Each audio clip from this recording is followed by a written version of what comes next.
+1 പ്രവേശനവുമായി ബന്ധപ്പെട്ട് സംവരണ വിഭാഗത്തിൽ അലോട്ട്മെൻറ്റ് ലഭിച്ചവർക്ക് അവരുടെ ജാതി കാറ്റഗറി തെളിയിക്കുന്നതിനായി SSLC സർട്ടിഫിക്കറ്റാണ് ആധികാരികമായി ഉപയോഗപ്പെടുത്തുന്നത്. പരീക്ഷയുടെ റിസൾട്ട് വരുന്ന മുറയ്ക്കാണ് സാധാരണ SSLC സർട്ടിഫിക്കറ്റ് DG ലോക്കറിൽ ലഭ്യമാക്കുന്നത്. റിസൾട്ട് വരുന്ന മുറയ്ക്ക് സർട്ടിഫിക്കറ്റ് അപ്ലോഡ് ചെയ്യുന്നതാണ്. സംവരണം പരിശോധിക്കുന്നതിന് ഇവർ ഹാജരാക്കുന്ന വിടുതൽ സർട്ടിഫിക്കറ്റ് TC മതിയാകും. അതിനാൽ പ്രവേശനവുമായി ബന്ധപ്പെട്ട് വിദ്യാർത്ഥികളും രക്ഷിതാക്കളും ആശങ്കപ്പെടേണ്ട കാര്യമില്ല. ഇത് സംബന്ധിച്ച സർക്കുലർ ഇന്ന് പൊതുവിദ്യാഭ്യാസ വകുപ്പ് പുറപ്പെടുവിക്കുന്നതാണ്. മറ്റൊന്ന്, പ്രവൃത്തി സമയം അരമണിക്കൂർ വർദ്ധിപ്പിക്കൽ പരിഷ്കാരം നടപ്പിലാക്കുന്നതിനെ സംബന്ധിച്ച് സ്കൂളുകളിൽ ആശയക്കുഴപ്പം ഉണ്ടെന്നുള്ളൊരു വാർത്തയുണ്ട്. ഒരു ആശയക്കുഴപ്പത്തിൻ്റെയും കാര്യമില്ല. സ്കൂളുകളിലെ പ്രവൃത്തി സമയം അരമണിക്കൂർ സർക്കാർ തീരുമാനം അധ്യയന വർഷത്തിൻ്റെ ആദ്യ ദിവസങ്ങളിൽ നടപ്പിലാക്കാൻ വേണ്ടിയാണ് തീരുമാനിച്ചിട്ടുള്ളത്. ദേശീയ വിദ്യാഭ്യാസ നയത്തിൻ്റെയും കേരള എഡ്യൂക്കേഷൻ റൂളിൻ്റെ അടിസ്ഥാനത്തിലാണ് ഹൈക്കോടതിയുടെ സഹായത്തോടു കൂടി നിർദ്ദേശാനുസരിച്ച് നിയോഗിച്ച കമ്മിറ്റി അതിനെ സംബന്ധിച്ചിടത്തോളം റിപ്പോർട്ട് സമർപ്പിച്ചിട്ടുണ്ട്. ആ റിപ്പോർട്ട് അംഗീകരിച്ചിട്ടുണ്ട്. ആ റിപ്പോർട്ട് ഗവൺമെൻറ് അംഗീകരിച്ചിട്ടുണ്ട്. പക്ഷെ അംഗീകരിച്ചെങ്കിൽ പോലും പ്രായോഗികമായി അത് നടപ്പിലാക്കുമ്പോൾ വരുന്ന ബുദ്ധിമുട്ടുകളെ സംബന്ധിച്ചിടത്തോളം അധ്യാപക സംഘടനകളുമായും ഒന്നുകൂടി ചർച്ച ചെയ്യുന്നതിന് വേണ്ടി തീരുമാനിച്ചിട്ടുണ്ട്. കാരണം ഇത് 30 മിനിറ്റിൻ്റെ വ്യത്യാസമാണ് വരുന്നത്. ഇപ്പോൾ 15 മിനിറ്റ് രാവിലെയും 15 മിനിറ്റ് വൈകുന്നേരം ആകുമ്പോൾ തന്നെ അതിൽ LP UP വിഭാഗത്തിൽപ്പെട്ട കുട്ടികൾക്ക് അതിൻ്റെ ബുദ്ധിമുട്ടുണ്ടാകുന്നുണ്ട്.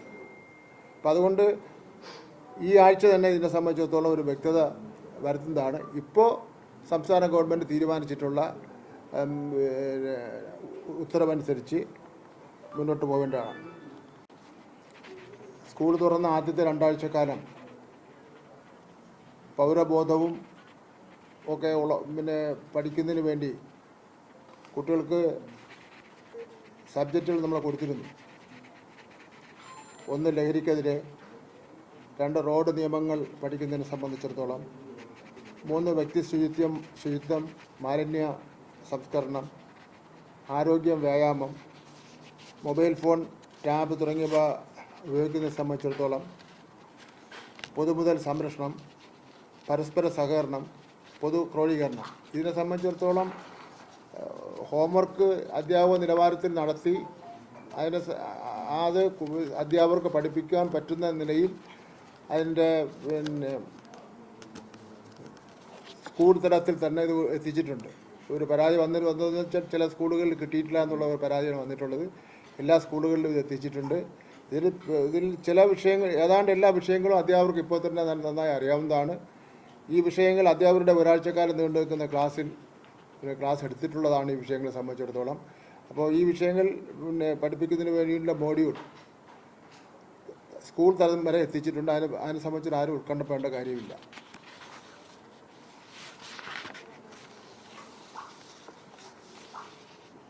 ഈ കൊല്ലം കൊട്ടിയത്ത് മുടി നീട്ടി വളർത്തിയെന്ന പേരിൽ 14 വയസ്സുകാരനായ +2 വിദ്യാർത്ഥി 14 +2 വിദ്യാർത്ഥികളെ ക്ലാസ്സിൽ നിന്ന് ഇറക്കി വിട്ടു.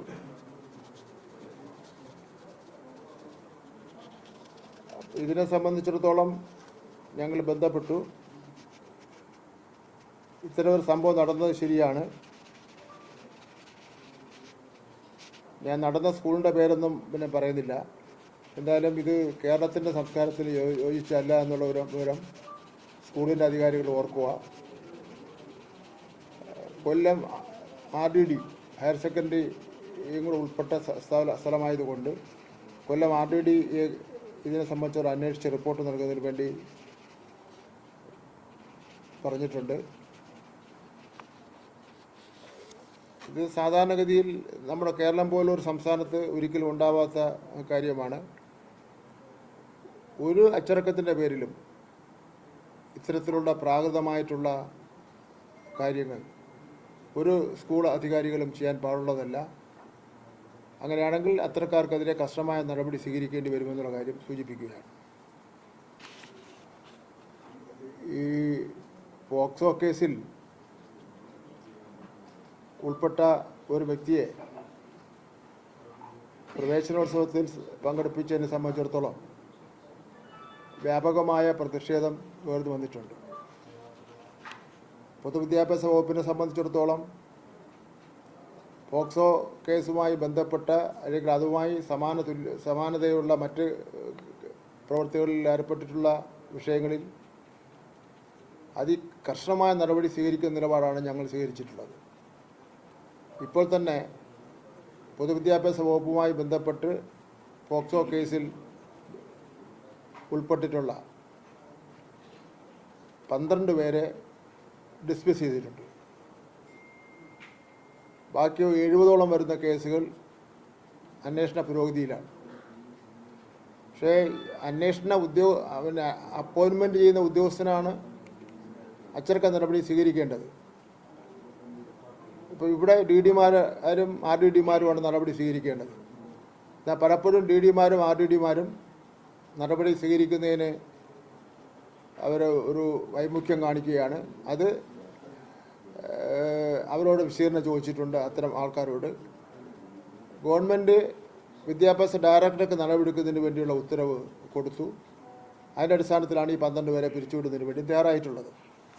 ഇപ്പോൾ തിരുവനന്തപുരം ഫോർട്ട് സ്കൂളിലെ 2025-2026 അധ്യയന വർഷത്തെ പ്രവേശനോത്സവവുമായി ബന്ധപ്പെട്ട് നടന്ന ചടങ്ങിലാണ് പോക്സോ കേസ് പ്രതിയെ പങ്കെടുപ്പിച്ചു എന്ന വിഷയവുമായി ബന്ധപ്പെട്ട് പരാതികൾ പൊതുവിൽ മാധ്യമങ്ങളിലും നാട്ടുകാരുടെ വന്നത്.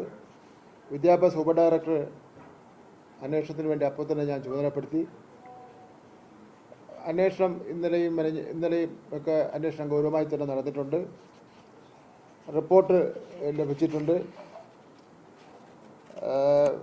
സ്കൂളിലെ HM വന്ന് ഇന്ന് രാവിലെ വന്ന് എന്നെ കണ്ട് അവരുടെ നിലപാട് പറഞ്ഞിരുന്നു.